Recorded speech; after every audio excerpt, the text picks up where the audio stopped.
Traditionally, the military has meant this, soldiers, and war has been your men against my men. But today, military strategy increasingly involves computers, and war is becoming your computer versus my computer. How have computers affected the military? And how has the military affected computers? We'll get answers to those questions today as we begin a special two-part look at computers and the Pentagon on this edition of the Computer Chronicles.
I'm Stewart Cheifet, and this is Gary Kildall. Gary, we're watching the ancient art of war here. This is a game. We can see the old art of war involved bows and arrows and swords and so on. Today, war is really computers on one side and computers on the other side. How important really has the defense establishment been in the whole area of computer research? Well, Stewart, whether we like to acknowledge our heritage or not, the Department of Defense funding has been very important all along the development of computers, right from the very beginning, where computers were used to compute ballistics tables, through the investment in the space program, micro-miniaturization, microchips and all that. Very important. Gary, today we're going to take a look at the Pentagon's role in computer research. We'll look at simulations, we'll look at robots, intelligent weapons, and Star Wars. We're going to begin with a background look at the Pentagon's role in computer research. Not long ago, Silicon Valley went into a slump, with computer companies looking at red ink and layoffs, bankruptcies and auctions. But for one group of companies, the military contractors, business is very good, and it's getting better. From smart missiles to the Strategic Defense Initiative, or Star Wars, the computer business is booming with defense-related projects. Pentagon spending in the Valley jumped $500 million in 1984 to over $4.5 billion and increased again in 1985. Layoffs at semiconductor manufacturers are in sharp contrast with new employment at defense contractors, up 4,000 people at Lockheed Corporation alone. Analysts estimate that anywhere from 15% to 30% of high-tech workers are involved with defense-related work. Critics worry that the trend away from commercial products to direct military applications will thwart the young industry's reputation for taking innovative risks. But those within the industry don't think so. The government will fund research, whereas the private sector is not interested in funding research. Now, the military and the government has particular goals for that research, so they're not just funding it for its own sake, but the government, in particular the Defense Department, has a very long-term perspective on research. They don't expect to see results of your basic or applied research for 10 or perhaps even 15 to 20 years. That simply is not true in the private sector. In a mass raid, high-speed bombers could be in on us before we could determine their tracks. And then it would be too late to act.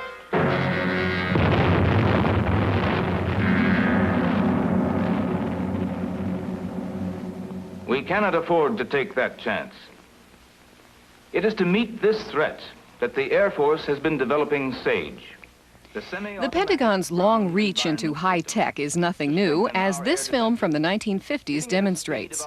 SAGE was a computer system built to track aerial intruders for the North American Air Defense Command. It was built at a time when military projects occupied 60 to 70% of the high-tech workforce. Even the earliest mainframes were designed for military purposes. The ENIAC, shown in this 1946 film clip, has a place in history as the first general-purpose electronic computer. It was also funded by the U.S. Army to calculate shell trajectories and to produce artillery firing tables for wartime use.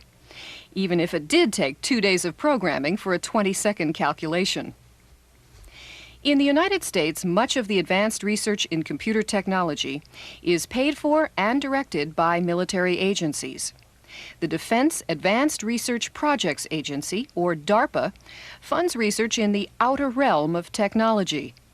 DARPA is credited with developing the building blocks of modern computers, from microcircuitry to the mouse. Critics of Pentagon-funded research voice concerns about the way projects are financed and the danger of relying too heavily on military funding.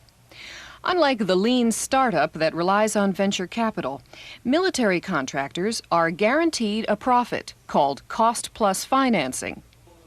And still unanswered is how the push for military computers will affect our standing in the international race for computer supremacy.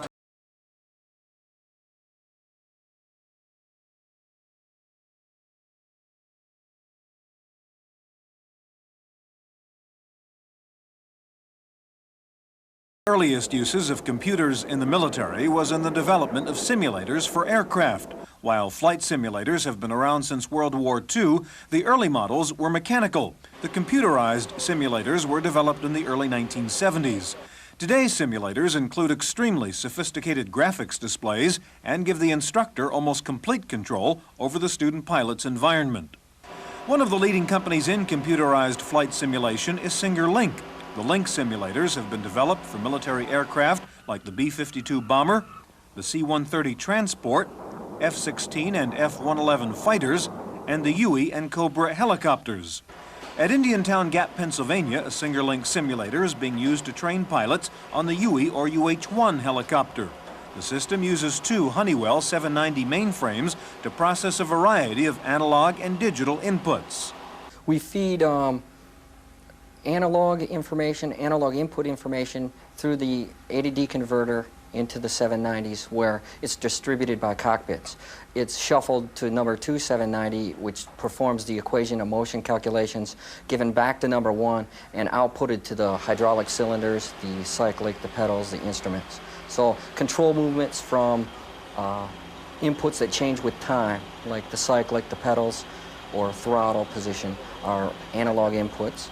We have digital inputs from any switches, switches for DIs, switches for the radios, are all digital information input to the computer. The challenge for the computer, of course, is to make the simulation realistic, and that means enough computational speed to update the displays in a meaningful way. There's two types of inputs to the computer, DIs and AIs. There's two types of outputs, AOs, which vary with time, and DOs, which are either a logic on or off. Every one of those is updated in the computer 16 times a second.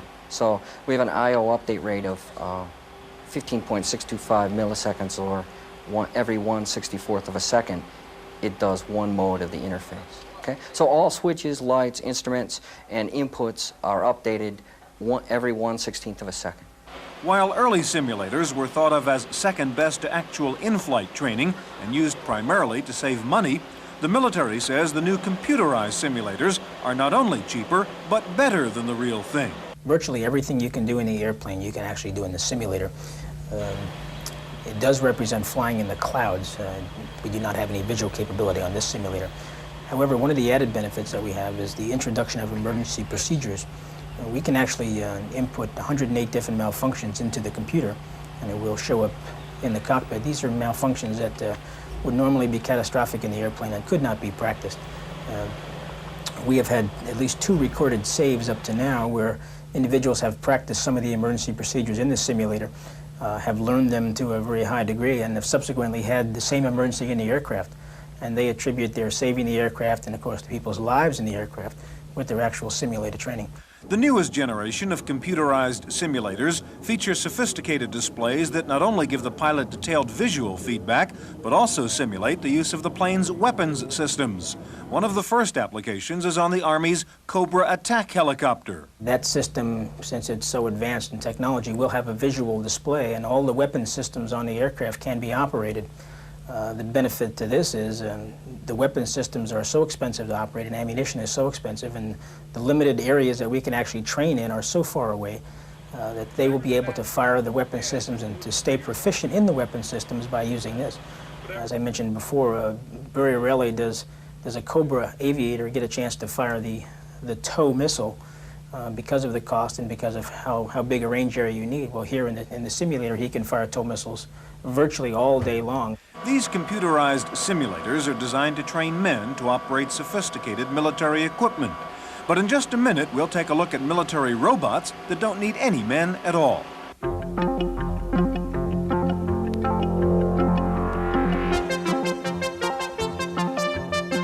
This may not look much like a tank, but someday it could evolve into one, as robots become an increasingly important part of America's military strategy. This is Terragator, an ALV, or autonomous land vehicle. It's being developed here at Carnegie Mellon University in Pittsburgh. CMU's Robotics Institute is working on several aspects of robotics under a grant from DARPA, the Defense Advanced Research Projects Agency. While the work here is basic research, the military applications of an autonomous land vehicle are obvious. If you're in a new area where you don't know the terrain and you don't know what uses it has been put in, for example, there could be mines planted in a field. Even if you send a tank with people in it, you might in fact risk lives again. And again, an autonomous vehicle, an autonomous tank, which might conceivably go do the same thing, would in fact save lives. While the Terragator has very limited and specific functions, the scientists here are thinking about more sophisticated ALVs, futuristic robots that could actually become the soldiers of the future. There can be a droid that is dropped and which is self-protecting. If you've been seeing the Empire Strikes Back, they have these little droids that are dropped, and they are completely able to protect themselves. They shoot back and they're able to sense who is there and so on, but they're mainly able to survive, and even their destruction serves a purpose. That the fact that they're not able to communicate back shows that there's an enemy of superior intelligence that has been able to destroy a weapon of this type, which then tells you something about who you're dealing with and in what situation. One of the fundamental questions being studied here is how should robots move, on legs or on wheels? Right now, the betting is that wheels will win. We built a six-legged vehicle, and now we are in the process of building a robot horse with 4 legs and gallop and do various kinds of gaits. But a large part of our research is wheeled vehicle research, because we think that is still going to be 80–90% of the need. Just because birds fly a certain way, you don't build aeroplanes the same way. So just because people walk doesn't mean you have to build robots that walk. But wheels present lots of problems. To move quickly, a robot may have to spin around. Not an easy task for a robot with old-fashioned wheels. So researchers here have literally reinvented the wheel and come up with one that goes forward and sideways. Another major problem in robotics is the sensory systems. The most simple human task can seem to be an impossible one for a robot. If a system has to go open the door and go outside, go through the corridor, we don't know how to do each of those steps. Opening the door without tearing the knob off is a very major problem. And the sensors, the touch sensors, and being able for a robot to feel and think and understand and do the right thing are things that have never been done before and will require many years of very sophisticated scientific research, if you will. And in the process, we will create an understanding of a technology which will lead to household robots, perhaps, which will take care of the home and sweep the floors and answer the doorbell and get you a cup of coffee and all of those things. But the biggest problem for computer scientists here is vision. In order to open the door, you have to sense what it is there, where the knob is. And if you look at that knob, you can see there are specular reflections. Those reflections make it appear as though there is a whole image of the whole room appearing on that little convex surface, which confuses the image further. And then after you decided that it has a round shape instead of an oval shape, grasping it is a problem. So there's a lot of image processing and a lot of data that comes in, and then a lot of thinking and interpretation that goes on in the environment. And then doing the actual task may be relatively simple compared to all the other things. Researchers here are approaching the vision problem from every possible angle. There are one-eyed robots, two-eyed robots, and robots with one eye which scans from side to side, much like a lizard. And there are robots with multiple vision systems, using video eyes, laser scanners, and sonar systems. But that creates a software problem, a problem of computer intelligence. That is the key problem in artificial intelligence, one of the key problems in artificial intelligence. Namely, if you have two experts, or two sensors, or two knowledge sources telling you completely opposing things. One of them says there is an obstacle here, another one says the road is clear. Whom do you trust? How can you know what you do not know? People seem to somehow manage to make decisions under uncertainty, and giving a computer the same kind of plausible reasoning capabilities is something we're struggling with. We have simple solutions to it, but the problem is by no means solved. Perhaps the best example of the complexity of the vision problem for robots is what happened to Terragator one day while trying to follow a simple path. The path had a curve at a spot where there was a tree. The robot's computer is programmed to essentially follow a path in the middle of parallel lines. So the robot tried to walk up the tree thinking its parallel lines were more like a road than the curves of the actual road. The hardest problem is the problem of deciding what it is that you're seeing, the problem of vision. In the human brain, almost 30% of the human brain is dedicated to looking at a visual scene and interpreting it. That's a lot of computational power. And we still don't understand how to do it very well. And we have been working at it for now 20 years. And I expect we'll work at it for 20 more years. While researchers here in Pennsylvania are trying to solve the problems of robotics, across the country, computer scientists in California are working on the military applications of artificial intelligence. In just a moment, we'll take a look at an electronic scout. So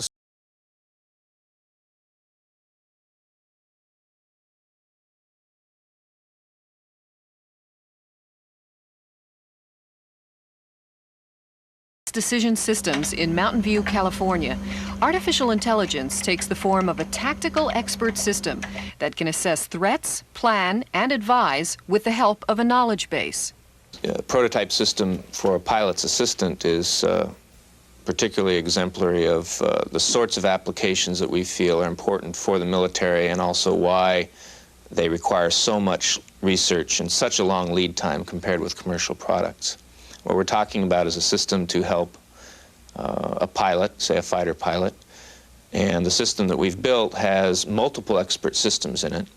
They operate in a distributed, near real-time environment, so each expert system is receiving information. That information flows through the system in the form of intermediate requests and decisions, and eventually some of those decisions pop out to the pilot. This prototype pilot's assistant is an onboard advisor, complete with synthetic speech and graphics displays. Data flows between the situation assessor, monitoring the aircraft and potential threats, the pilot's interface, and the planning module, which will advise the pilot on the best course of action.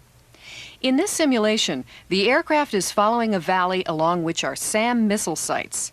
If the pilot requests a preview, the system's area map locates and displays newly detected missile sites along the plane's flight path. The planner charts a new route and recommends an attack. The pilot agrees to the plan, but the situation changes when an enemy helicopter is detected. The flight path is again changed. Then a missile launch is detected.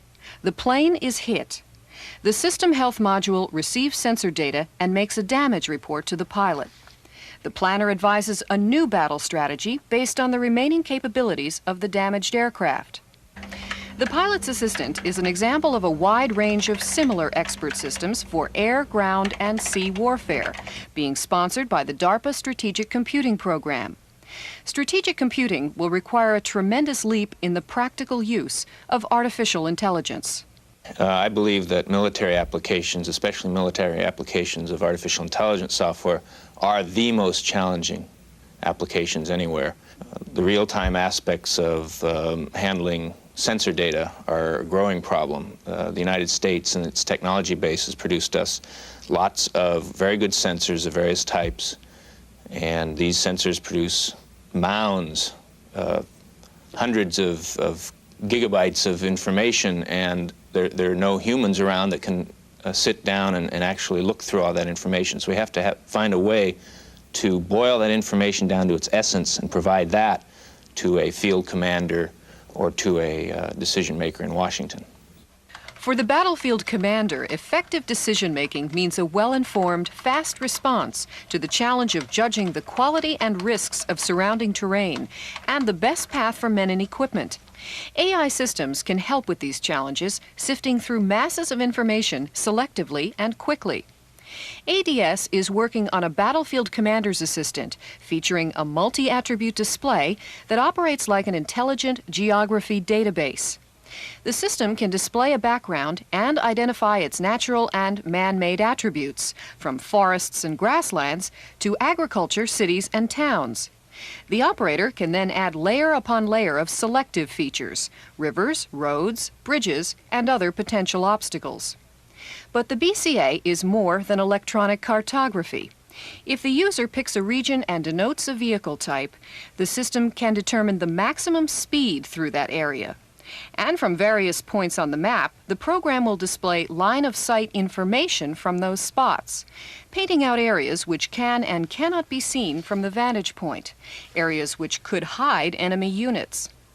Defining the best path through a battlefield is perhaps the most critical of BCA's talents. Ultimately, the reasoning powers of the system will help field commanders to plot the safest route through a battleground based on physical obstacles and by determining the most likely locations for an enemy attack.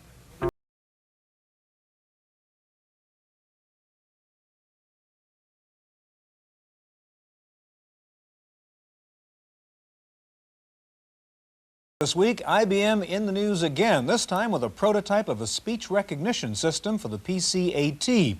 A year ago, IBM had demonstrated a speech interface using about $2 million worth of mainframes. This week's demo was on an AT with only several specialized circuit boards. The IBM system takes about an hour's training to learn the user's voice. It can then understand 5,000 spoken words with a reported accuracy rate of 97%. The product is not yet on the market. And with the PC portable rumors out of the way now, there is yet another rumor that IBM is coming out with a new low-end machine to replace the PC Junior. Sources say that IBM's new totally automated manufacturing facility has made it possible for Big Blue to come up with a respectable low-end PC for under $1,000. The machine reportedly would have two 3.5-inch drives. The fallout is still coming down on the PC convertible announcement, and as expected, most of the interest is in the use of the 3.5-inch drive. Already, most major software houses have said they will be coming out with 3.5-inch versions of their leading software products. Floating Point Systems of Oregon has announced what it calls the fastest computer in the world. It's a new 64-bit parallel processing machine based on hypercube topology. Its top-of-the-line machine can perform 262 billion operations per second. It has 16 gigabytes of main memory and 4 trillion bytes of disk storage. A smaller version of the machine has been bought by the University of Michigan. The largest machine, costing $200 million, may be used in Star Wars research. Time for this week's software review, and here's Paul Schindler. This is one of the great events in computer software history. Now, I know it just looks like modern, up-to-date documentation for a good software program. But you see, it's a great event because it's modern, usable, up-to-date documentation for the best IBM PC word processor, Xywrite. You see, when the old red light over the camera goes off, I write for a living. I'm senior West Coast editor of Information Week magazine, and they expect me to produce. So I produce. The reason? I use Xywrite. I know, everyone thinks the word processor they use is best, but this one is. I said it was best, I didn't say it was perfect. But in version 3.0, which you see booting up here, they added usable documentation to an already top-notch word processor. These screen colors just happen to be the ones I chose. Online help, available by typing alternate F9, is extensive and easy to understand. It'll reorder your directory by date. That's the way I prefer mine. Xywrite has its faults. It's a memory hog. Even with great documentation, it takes a long time to learn to use it. But you can't out-type it, and you can't outgrow it. And printer support is great. XyQuest in Bedford, Massachusetts runs the best telephone helpline in the business. Xywrite, for $300, it's worth a look. For the Computer Chronicles, I'm Paul Schindler. In our legislative update file, the Telecommunications Trade Bill is making its way through the legislative maze. 3 versions of the act are floating around Congress right now. In general, they require sanctions against countries which erect trade barriers against American telecommunications technology.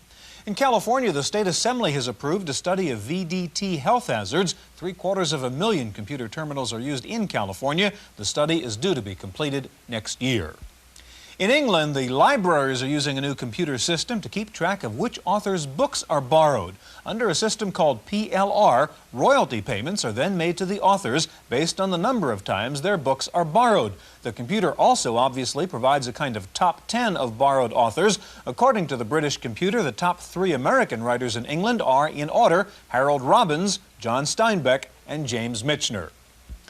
Finally, there was a demonstration in Washington last week, but it had nothing to do with Latin America or South Africa. It was a demonstration of math teachers protesting calcuholics, students who use calculators and computers, but who have no basic math or arithmetic skills. The protesting math teachers said calculators should be banned from elementary schools so that students will learn how to add, subtract, and multiply. That's it for this week's Chronicles. We'll see you next time. The Computer Chronicles is